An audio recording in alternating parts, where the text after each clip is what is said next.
안녕하세요. 오늘 3월 첫째 주 GQS 설명드리겠습니다. 본문은 시편 51편 1절부터 19절까지의 말씀입니다. 이 시편 51편은 표제를 보시면 다윗이 밧세바와 동침한 후에 선지자 나단이 그에게 왔을 때라고 적혀 있습니다. 이 다윗의 밧세바 사건은 굉장히 유명한 사건이지요. 다윗의 인생에 치명적인 오점을 남겼던 사건입니다. 당시 나단 예언자가 용감하게 나타나서 다윗을 책망했습니다. 나단의 책망을 들은 다윗의 반응을 이 사무엘서는 그냥 한마디로 간단하게 기록했습니다. 내가 여호와께 죄를 범했다. 이 말이 전부입니다. 그러나 그 생략된 부분을 바로 이 시편 51편이 채우고 있습니다. 바로 그 시를 지금 한 절씩 한번 보겠습니다. 1절 하나님이여 주의 인자를 따라 내게 은혜를 베푸시며 주의 많은 긍휼을 따라 내 죄악을 지워주소서. 시인에게 가장 절실한 것은 하나님의 인자하심입니다. 다른 말로 사랑이라고도 바꿀 수 있습니다. 하나님 저를 사랑하시지 않습니까? 그러니 저를 불쌍히 여겨주십시오. 이 긍휼은 깊은 동정심, 불쌍히 여김입니다. 특별히 성경에서는 이 태 속에 있는 태아를 향한 어머니의 그 사랑, 강렬한 사랑을 표현할 때 종종 쓰입니다. 시인은 하나님의 그 인자와 긍휼에 호소합니다. 2절 나의 죄악을 말갛게 씻기시며 나의 죄를 깨끗이 제하소서. 무엇을 호소합니까? 내 죄악을 지워주시고 내 죄악을 씻어주시고 내 죄를 제하소서. 죄를 3번이나 반복했죠. 내가 죄로 인하여 하나님과 단절된 상태에 있으나 그럼에도 불구하고 하나님의 긍휼과 인자를 의지하여 하나님께 나아갑니다. 그것이 시인의 호소입니다. 3절 무릇 나는 내 죄과를 아오니 내 죄가 항상 내 앞에 있나이다. 계속해서 시인이 자기의 죄를 고백합니다. 4절 내가 주께만 범죄하여 주의 목전에 악을 행하였사오니 주께서 말씀하실 때에 의로우시다 하고 주께서 심판하실 때에 순전하시다 하리이다. 이 구절은 조금 이상합니다. 왜 시인은 내가 주께만 범죄했다라고 할까요? 표제에 따르면 다윗은 밧세바와 우리아에게 범죄를 했지요. 사실 주님께 죄를 지은 것도 죄지만 사람에게 지은 죄도 죄입니다. 예수님께서도 말씀하시길 땅에서 매면 하늘에서도 매이고 땅에서 풀면 하늘에서도 풀릴 거라고 하셨습니다. 사람에게 죄 용서를 구해야 하는 거 아니겠습니까? 그러나 이것은 이 번역상 뉘앙스 때문에 생기는 오해입니다. 영어 성경 중에 CEV 버전의 이 번역본을 보면 이렇게 번역이 되어 있습니다. 제가 다시 한번 한글로 풀어서 설명드리면 제가 정말로 죄를 지은 대상은 주님이십니다. 그러니까 내가 주님께도 사람에게도 모두에게 죄를 지었는데 진짜 죄를 지은 대상은 주님이시다. 그러니까 그쪽을 좀 더 강조하는 이 표현입니다. 이 번역이 조금 더 적절해 보입니다.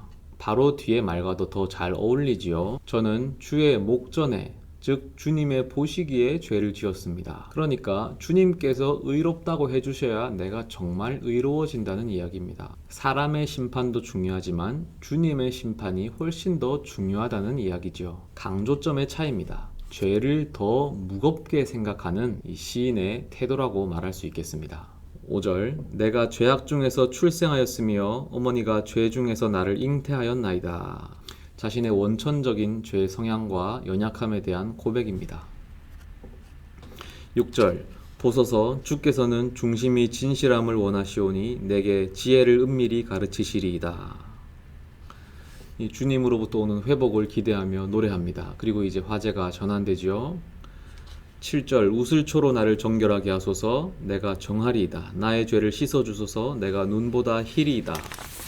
우슬초는 유월절과 관계된 식물로 이 정결 예식에서 사용되었습니다. 시인은 우슬초로 나를 정결하게 하는 걸로 부족해서 아예 나를 씻겨달라고 이야기합니다. 그러니까 우슬초로 내적인 정결을 요청한 데 이어서 씻음으로 외적인 청결까지 요청하고 있습니다.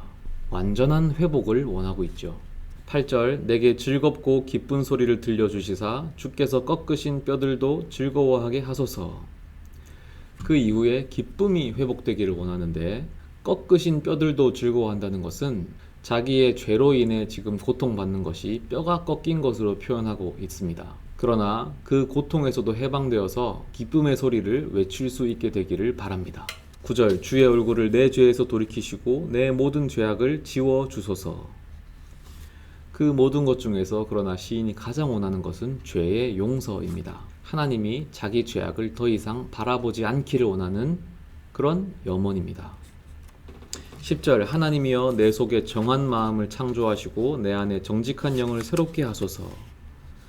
그렇게 모든 죄악이 씻어지는 것으로 끝나지 않고 시인은 이제 더 간청합니다. 그 사라진 마음의 자리에, 죄의 자리에 정한 마음을 창조하시고 정직한 영을 새롭게 하여 주옵소서. 이제 계속해서 이어지는 구절들은 우리가 찬양으로 익숙한 이 고백들이죠. 11절 나를 주 앞에서 쫓아내지 마시며 주의 성령을 내게서 거두지 마소서. 12절 주의 구원의 즐거움을 내게 회복시켜 주시고 자원하는 심령을 주사 나를 붙드소서. 13절 그리하면 내가 범죄자에게 주의 도를 가르치리니 죄인들이 주께 돌아오리이다. 시인은 하나님께서 새 출발의 기회를 주신다면 범죄자들에게 주의 도를 가르치겠다고 서원합니다. 또한 죄인들이 주께 돌아올 것이라는 그런 믿음까지도 표명합니다. 14절 하나님이여 나의 구원의 하나님이여 피 흘린 죄에서 나를 건지소서. 내 혀가 주의 의를 높이 노래하리이다. 15절 주여 내 입술을 열어주소서. 내 입이 주를 찬송하여 전파하리이다. 그리고 한 번 더 자신이 흘린 피값에서 구원받기를 요청합니다. 시인은 정말로 절실하죠. 16절 주께서는 제사를 기뻐하지 아니하시나니 그렇지 아니하면 내가 드렸을 것이라 주는 번제를 기뻐하지 아니하시나이다. 17절 하나님께서 구하시는 제사는 상한 심령이라 하나님이여 상하고 통회하는 마음을 주께서 멸시하지 아니하시리이다. 하나님께서는 형식적인 제사보다 철저하게 낮아진 마음을 기뻐하신다는 그런 고백을 드립니다. 시인이 정말로 하나님의 마음을 잘 알고 있죠. 다윗은 실제로도 이 당시 제사를 드리기보다는 진심으로 통회하는 것을 선택했습니다. 속죄제를 드렸을 수도 있겠지만 어쨌든 사무엘 하의 기록을 보면 제사에 주목하기보다는 통회함으로 울며 금식하는 다윗의 모습에 더 주목하고 있습니다. 그런 묘사는 이 시편의 이 고백과 일치하고 있죠. 18절 주의 은택으로 시온의 선을 행하시고 예루살렘 성을 쌓으소서. 19절 그때에 주께서 의로운 제사와 번제와 온전한 번제를 기뻐하시리니 그때에 그들이 수소를 주의 제단에 드리리이다. 자, 그런데 여기에서 놀라운 사실이 밝혀지는데요. 일종의 반전입니다. 시온의 선을 행하시고 예루살렘 성을 쌓으소서. 이게 무슨 말이냐면 지금 예루살렘 성이 무너져 있는 것을 전제한 고백입니다. 무너진 예루살렘 성을 다시 쌓아달라는 고백을 합니다. 이상하지요? 이 다윗의 시기에는 예루살렘 성이라는 개념 자체가 없습니다. 솔로몬 때 예루살렘 성을 쌓잖아요. 이게 뭔가 말이 안 맞습니다.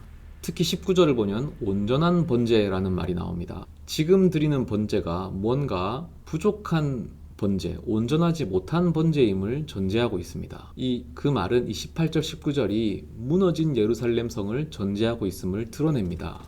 그러니까 이 시는 사실은 바벨론 포로기 혹은 포로기 이후의 이스라엘 공동체의 고백인 거예요. 포로기 이후의 이스라엘 공동체가 다윗의 시를 다시 읽어낸 거예요. 자기들의 고백으로 다시 읽어낸 겁니다. 자기들의 현 상황을 투영해서 읽어낸 거죠. 지금 예루살렘 성전이 무너져서 예배를 드릴 수 없는 상황입니다. 제사를 드릴 수 없는 상황이에요. 이런 비참한 현실의 원인을 무엇으로 돌리고 있느냐? 자신들의 음란했던 죄 때문이라고 돌리고 있는 겁니다. 마치 다윗이 밧세바를 범하고 우리아를 살해했던 것처럼 그렇게 자신들이 우상을 숭배하고 하나님의 율법을 범했던 그 죄 때문에 지금의 이 비참한 현실을 맞이하게 되었다는 비통한 고백을 드리고 있는 거예요. 비록 성전이 무너져서 지금 온전한 제사는 드릴 수 없지만 하나님께 상한 심령은 드릴 수 있다. 하나님께서 구하시는 제사는 상한 심령이라 하나님이여 상하고 통회하는 마음을 주께서 멸시치 아니하시리이다. 이 17절이 다시 읽어지지 않습니까? 그리고 그것으로 끝이 아니죠. 언젠가 주께서 우리를 회복시켜 주실 그날에 주께서 예루살렘 성을 다시 쌓을 것이고 주께서 우리의 번제와 제사를 온전하게 회복시켜 주실 것이다. 우리의 예배를 기뻐 받으실 것이다. 그때에 참된 예배를 올려드릴 것이다.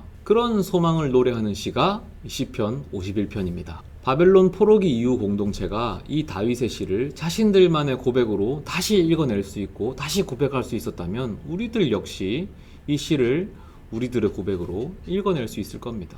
또다시 이 시를 우리의 고백으로 또 고백할 수 있을 겁니다. 우리들의 죄를 회개하는 마음으로 또한 온전한 예배가 우리들 가운데 회복되기를 원하는 마음으로 우리 역시 이 시를 읽으며 함께 고백해 보는 것은 어떻겠습니까?